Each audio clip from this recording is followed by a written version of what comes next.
যদি সম্ভবত সকল শিক্ষার্থীর দ্বারে দ্বারে গিয়ে বলার, তাহলে আমি সকলকেই বলতাম আজকের এই ট্যাগ কোশ্চেন সংশ্লিষ্ট ক্লাসটি দেখার জন্য। কেননা তোমরা যদি আজকের এই ট্যাগ কোশ্চেন সংশ্লিষ্ট ক্লাসটি দেখো, তাহলে ইনশাআল্লাহ তোমাদের ট্যাগ কোশ্চেন থেকে যেভাবেই প্রশ্ন হোক না কেন তোমরা অ্যান্সার করতে পারবে।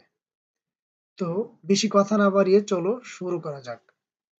এখানে একটি বিষয় ট্যাগ কোশ্চেন করার ক্ষেত্রে মনে রাখতে হবে যে ট্যাগ কোশ্চেনে একটি বাক্য থাকবে, তারপর একটি শূন্যস্থান থাকবে এবং শেষে একটি কোশ্চেন মার্ক দেওয়া থাকবে। তোমাদেরকে যে কাজটি করতে হবে সেটি হচ্ছে ওই শূন্যস্থানে তোমাদেরকে একটি প্রশ্ন জুড়ে দিতে হবে। অর্থাৎ ট্যাগ কোশ্চেন অর্থই হচ্ছে প্রশ্ন জুড়ে দেওয়া।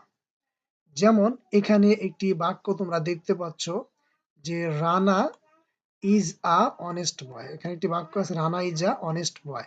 এখন এই বাক্যটিকে যদি তোমরা ট্যাগ কোশ্চেন করো, তাহলে তোমাদেরকে দেখতে হবে এই বাক্যটি কি হা বোধকে আছে না না বোধকে আছে।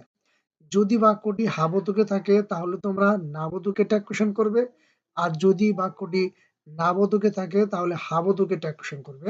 এটা একটি কমন কথা, এটা সকলেই তোমরা জানো। এবার ওই বাক্যটির মধ্যে ভার্ব বের করবে। দেখো এই বাক্যটিতে একটি হেল্পিং ভার্ব রয়েছে, সেটা হচ্ছে ইজ। যদিও ইজ এখানে এই বাক্যটির মধ্যে মেইন ভার্ব হিসেবে বসেছে, কিন্তু এর আরেকটি পরিচয় হচ্ছে এটি হেল্পিং ভার্ব। তো হেল্পিং ভার্ব যদি থাকে তাহলে সেই ক্ষেত্রে কি করবে, ইজ থাকলে ইজেন্ট লিখবে, আর থাকলে আরেন্ট লিখবে। যেমন রানা একটি নাম, সেই ক্ষেত্রে রানার পরিবর্তে লিখবে হি।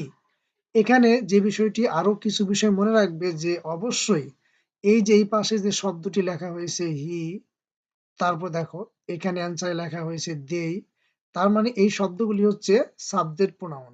তোমাদেরকে এই সাবজেক্ট প্রোনাউন গুলো জানা থাকতে হবে। যেমন আই, উই, ইউ, দেই, হি, শি, ইট, ওয়ান। এই সাবজেক্ট প্রোনাউন গুলো যদি বাক্যের মধ্যে থাকে তাহলে সেই ক্ষেত্রে এই প্রোনাউন গুলোই ওই হেল্পিং ভার্বের পরে গিয়ে বসবে। তারপর যেমন দেখো এখানে দেওয়া আছে আরেকটি বাক্য, দে আর প্লেইং ফুটবল। বাক্যটি হাবোধকে আছে, তাহলে ট্যাগ কোশ্চেন করতে হবে না বোধকে। এখানে আর হচ্ছে হেল্পিং ভার্ব, সেক্ষেত্রে অ্যান্সার হবে আরএন্ট দেই। এরপরে দেখো আরেকটি বাক্য দেওয়া আছে, আই এম নট হাংরি, আমি ক্ষুধার্ত না। তো এই বাক্যটি না বোধকে দেওয়া আছে, তাহলে ট্যাগ কোশ্চেন করতে হবে এম আই, যেহেতু এম একটি হেল্পিং ভার্ব। এবার তোমাদেরকে জানতে হবে যে কিছু শব্দ আছে যেগুলো বাক্যের মধ্যে থাকলে বাক্যটি দেখতে হাবোধকের মতো হলেও বাক্যটি আসলে নাবোধক। সেই শব্দগুলো কি কি? তার একটি হচ্ছে neither, seldom, hardly, scarcely, barely, never, nothing, no. অর্থাৎ নো যুক্ত সকল শব্দই হচ্ছে থাকলেই সেটা নাবোধক। No, till, until, unless, less, too dash dash to. এই শব্দগুলো যদি বাক্যের মধ্যে থাকে তাহলে বাক্যটি নাবোধক। সেই ক্ষেত্রে ট্যাগ কোশ্চেন তোমাদেরকে করতে হবে হা বোধকে। এরপরে তোমাদেরকে যে বিষয়টি মনে রাখতে হবে, এই যে এখানে একটি চার্ট দেখতে পাচ্ছ, এই চার্টে যে হেল্পিং ভার্বগুলো আছে এই হেল্পিং ভার্বগুলো অবশ্যই জানা থাকতে হবে। যেমন এখানে দেখতে পাচ্ছ অ্যাফার্মেটিভ, নেগেটিভ এবং কন্ট্রাকশন ফর্ম। যদি অ্যাফার্মেটিভে এম থাকে তাহলে তোমাদের ট্যাগ কোশ্চেন করার সময় নেগেটিভে আর নট, কিন্তু আর নট লেখা যাবে না, এই আর নটের সংক্ষিপ্ত রূপ লিখতে হবে আরএন্ট। তারপর দেখো যদি ইজ থাকে তাহলে তোমাদেরকে ইজের যে নাবোধক সেটি হচ্ছে ইজ নট, এই ইজ নট লেখা যাবে না, তোমাদেরকে লিখতে হবে ইজেন্ট। তোমাদেরকে ইজেন্ট লিখতে হবে। এরপরে যদি আর থাকে তাহলে আর নট, আর নটের সংক্ষিপ্ত রূপ হচ্ছে আরএন্ট, আরএন্ট লিখতে হবে। ওয়াজ থাকলে লিখতে হবে ওয়াজেন্ট, ওয়ার থাকলে লিখতে হবে ওয়ান্ট, শ্যাল থাকলে লিখতে হবে শ্যান্ট। এইভাবে উইল থাকলে ওন্ট, শুড থাকলে শুডেন্ট, উড থাকলে উডেন্ট, হ্যাভ থাকলে হ্যাভেন্ট, হ্যাজ থাকলে হ্যাজেন্ট। এইভাবে যে এখানে যে টেবিলটি দেওয়া রয়েছে তোমরা পারলে প্রয়োজনে স্ক্রিনশট দিয়ে রেখে দাও এবং এই শব্দগুলোকে তোমরা কনস্ট্রাকশন অর্থাৎ সংক্ষিপ্ত ফর্মগুলোকে মুখস্থ করে নাও। আরেকটি বিষয় মনে রাখবে, যদি বাক্যের মধ্যে এই যে উপরে যে হেল্পিং ভার্বগুলো রয়েছে, হেল্পিং ভার্বগুলো যদি না থাকে, অর্থাৎ এই যে হেল্পিং ভার্ব এবং মডেল হেল্পিং ভার্ব যদি বাক্যে না থাকে, তাহলে সেই ক্ষেত্রে ওই বাক্যের মধ্যে যদি বাক্যের ভার্বটি ক্রিয়াটি প্রেজেন্ট ফর্মে থাকে তাহলে লিখবে ডোন্ট, আর যদি প্রেজেন্ট ফর্মে এক বচনে থাকে তাহলে লিখবে ডাজেন্ট, তো যদি পাস্ট ফর্মে থাকে তাহলে লিখবে ডিডেন্ট। এখানে একটা বিষয় মনে রাখবে, ভার্বের সাথে যদি এস থাকে তাহলে ভার্ব এক বচন, সেই ক্ষেত্রে সাবজেক্টও এক বচন হয়। আর সাবজেক্ট যদি বহু বচন হয়, সেই ক্ষেত্রে এই সাবজেক্টের পরিবর্তে তোমাদেরকে লিখতে হবে দেই লিখতে হবে। এইবার আমরা এখানে একটি প্র্যাকটিস সেশন দেখব। যেমন দেখো, এখানে বলা হচ্ছে many people hanker after money. তো এখানে ভার্ব হচ্ছে হ্যাঙ্কার। তো এই বাক্যে ভার্ব হচ্ছে হ্যাঙ্কার। তো হ্যাঙ্কার যেহেতু ভার্ব, তাহলে সাবজেক্ট হচ্ছে মেনি পিপল। তো দেখো, হ্যাঙ্কারের সাথে কি এস রয়েছে? নাই। যেহেতু হ্যাঙ্কারের সাথে এস নেই, তার মানে এই ভার্বটি বহুবচন। যেহেতু ভার্বটি বহুবচন, তাহলে সাবজেক্টটিও বহুবচন। আমরা অবশ্যই ভার্বের সাথে এস আছে কিনা, অর্থাৎ ভার্বের শেষে এস অথবা ইএস আছে কিনা। যদি এস বা ইএস না থাকে তাহলে ভার্বটি বহুবচন, তাহলে সেক্ষেত্রে সাবজেক্টটিও বহুবচন হবে।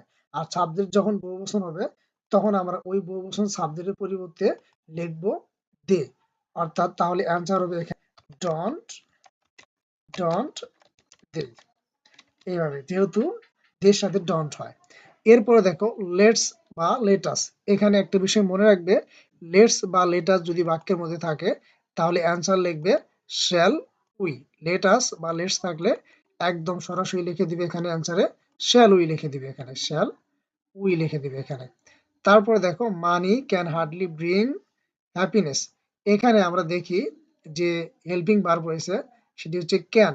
যেহেতু ক্যান ক্যান হেল্পিং ভার্ব, তাহলে আর মানি এটা হচ্ছে, এই যে মনে রাখবে, যদি সাবজেক্টকে বোঝা না যায় তাহলে তোমরা এর পরিবর্তে লিখবে ইট। তাহলে অ্যান্সার হবে ক্যান ইট। যেহেতু মানি এটা কোনো ব্যক্তি না, বস্তু বোঝাচ্ছে, তাহলে এর পরিবর্তে লিখবে ইট। তাহলে ক্যান ইট। তারপর দেখো Bangladesh, Bangladesh came into being at the cost of below. এখানে দেখো ভার্ব হচ্ছে কেম। এখন দেখো তো, এই ভার্বের সাথে বাংলাদেশ হচ্ছে একটা সিঙ্গুলার সাবজেক্ট, কিন্তু বাংলাদেশ এর পরে যে কেম ভার্বটা আছে, এখানে কি এস রয়েছে? নাই। আমরা জানি সাবজেক্ট যদি সিঙ্গুলার হয়, এক বচন হয়, তাহলে ভার্বের সাথে এস বা ইএস যুক্ত হয়, কিন্তু এখানে এই কেম ভার্বের সাথে এস বা ইএস নেই। যেহেতু এস বা ইএস নেই, তাহলে কি ভুল ফর্মে আছে? না, এই কেম ভার্বটা পাস্ট ফর্মে আছে। তাহলে আমরা সেক্ষেত্রে এখানে অ্যান্সার লিখবো ডিডেন্ট শি। অর্থাৎ বাংলাদেশ যেহেতু দেশ মাতৃকা বা দেশ মাতা, সেই ক্ষেত্রে আমরা লিখবো ডিডেন্ট শি। তারপর দেখো এভরিবডি বিলিভস দিস ট্রুথ। এখানে দেখো যে এভরিবডি থাকলে অবশ্যই এভরিবডি বহুবচনে অর্থ আসে, মানে প্রত্যেকেই। তাহলে আমরা এভরিবডির পরিবর্তে লিখবো দে। আর বিলিভস এর সাথে এস আছে, তাই বলে এখন অনেকে কি করবে, যে স্যার আপনি তো বলেছেন যে ভার্বের সাথে এস থাকলে তাহলে ভার্ব এক বচন, তাহলে সাবজেক্ট এক বচন হয়, কিন্তু না, এটা ব্যতিক্রম। এভরিবডি থাকলে তোমরা দে লিখবে। আর যেহেতু ভার্বের সাথে এস আছে, অনেকে অ্যান্সার করবে ডাজেন্ট দে। আসলেও দের সাথে তো আর ডাজেন্ট হয় না, সেই ক্ষেত্রে অ্যান্সার হবে ডন্ট দে। তারপর দেখো নাথিং ওয়াজ সেড। এখানে যে ভার্ব ওয়াজ এর সাথে শেষে এস রয়েছে, তার মানে ভার্বটি এক বচন। যেহেতু ভার্বটি এক বচন, তাহলে সাবজেক্ট এক বচন, তাহলে এটা বাক্যটি নাবোধকে আছে। তাহলে এই নাথিং এটা কোনো বস্তু বোঝাচ্ছে, এই জন্য আমরা এখানে লিখবো ইট। অর্থাৎ যেহেতু এটা এক বচন আছে, যদি সাবজেক্ট বোঝা না যায় তাহলে লিখবো ইট, তাহলে অ্যান্সার হবে ওয়াজ ইট। তারপর দেখো দ্য আইডল সেলডম প্রসপার। বাক্যটি সেলডম থাকলে আমাদের এই বাক্যটি নাবোধক। এখানে যে ভার্ব রয়েছে সেটি হচ্ছে প্রসপার। প্রসপার ভার্বের সাথে কি কোনো এস বা ইএস আছে শেষে? নাই।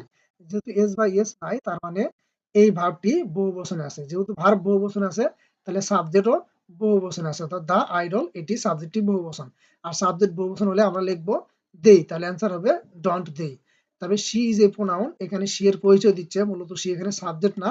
আর ইজ হচ্ছে এক বচন, তার মানে আমরা লিখবো ইজেন্ট ইট। এই ধরনের তোমাদের পরীক্ষায় প্রশ্ন আসতে পারে যে I is a pronoun, we is a pronoun, but is a conjunction. এই ধরনের প্রশ্নের ক্ষেত্রে অ্যান্সার লিখবে ইজেন্ট ইট। তারপর দেখো he put the bag here. এখানে পুট যে ভার্বটা রয়েছে, এই ভার্বের সাথে এস বা ইএস থাকার কথা ছিল, কেননা হি হচ্ছে একটা এক বচন সাবজেক্ট, কিন্তু এখানে এস বা ইএস নেই। যেহেতু এস বা ইএস নেই, তার মানে এই ভার্বটি পাস্ট ফর্মে আছে, এই জন্য অ্যান্সার হবে ডিডেন্ট হি। তারপর দেখো ওয়ান নিড নট। এখানে সাবজেক্ট হচ্ছে ওয়ান নিড নট, অর্থাৎ সাবজেক্ট হচ্ছে ওয়ান, আর হেল্পিং ভার্ব হচ্ছে নিড। যেহেতু কোনো ভার্বের সাথে নট থাকা মানে হচ্ছে সেই ভার্বটি হেল্পিং ভার্ব, তাহলে নট নিড। নিড হচ্ছে এখানে হেল্পিং ভার্ব, তাহলে অ্যান্সার হবে নিড ওয়ান। ওয়ান থাকলে আমরা ওয়ানই লিখবো, আর যেহেতু নাবোধক আছে তাহলে হাবোধক করবো নিড ওয়ান। আমি তোমাদেরকে আবারও বলতেছি যে তোমরা অবশ্যই মনে রাখবে, সাবজেক্ট যদি বহু বচন হয় তাহলে দে লিখবে, আর যদি সাবজেক্ট এক বচন হয় তাহলে ইট লিখবে, আর সাবজেক্ট 1 বছর, কিন্তু সেটা যদি মানুষ বুঝায় তাহলে হি অথবা সি লিখবে। এটাকে তোমরা কিভাবে বুঝবে? যদি ভার্বের সাথে এস বা ইএস থাকে তাহলে ভার্বটি 1 বছর, আর সাবজেক্টও তাহলে 1 বছর হবে। আর সাবজেক্টটিকে যদি বোঝা না যায়, সেটা কি মানুষ না গরু ছাগল কোনো কিছু বোঝা যাচ্ছে না, সেক্ষেত্রে ইট লিখবে। আর সাবজেক্ট যদি বোঝা যায় যে বহু বছর, তাহলে সেক্ষেত্রে দে লিখবে। আরো সাবজেক্ট বোঝার উপর হচ্ছে যে ভার্বের সাথে যদি এস না থাকে তাহলে সাবজেক্টটি বহু বছর, সেক্ষেত্রে এর পরিবর্তে দে লিখবে। আরেকটি বিষয় মনে রাখবে যে অনেক সময় তোমরা ভার্বের পাস্ট ফর্ম চিনো না, সেই ক্ষেত্রে আমি যে ট্রিক্সটি দিচ্ছি সেটি হচ্ছে, যদি সাবজেক্টটি 1 বছর হয় তাহলে তোমরা দেখবে ভার্বের সাথে এস বা ইএস আছে কিনা। যদি এস বা ইএস না থাকে তাহলে ভার্বটি পাস্ট ফর্মে আছে। আমি আবার বলতেছি, যদি সাবজেক্ট 1 বছর হয় এবং ভার্বের সাথে এস বা ইএস না থাকে, তাহলে সেই ক্ষেত্রে অবশ্যই মনে রাখবে যে ওই ভার্বটি পাস্ট ফর্ম। কেননা আমরা জানি সাবজেক্ট 1 বছর হলে ভার্বের সাথে অবশ্যই ভার্বের শেষ শব্দ এস বা ইএস হবে। এরকম যদি না থাকে তাহলে সেই ক্ষেত্রে ধরে নিবে এই ভার্বটি পাস্ট ফর্ম। সেই ক্ষেত্রে ট্যাগ কোশ্চেন করবে ডিড দিয়ে। যদি ব্যক্তি বোঝায় তখন লিখবে ডিডেন্ট হি, আর অথবা ডিডেন্ট শি। আর যদি বস্তু বোঝায় তাহলে লিখবে ডিডেন্ট ইট। আশা করি তোমরা ট্যাগ কোশ্চেনটি ভালোভাবে বুঝতে পেরেছো। যদি ভিডিওটি ভালো লেগে থাকে তাহলে অবশ্যই লাইক, কমেন্ট, শেয়ার করে পাশে থাকবে।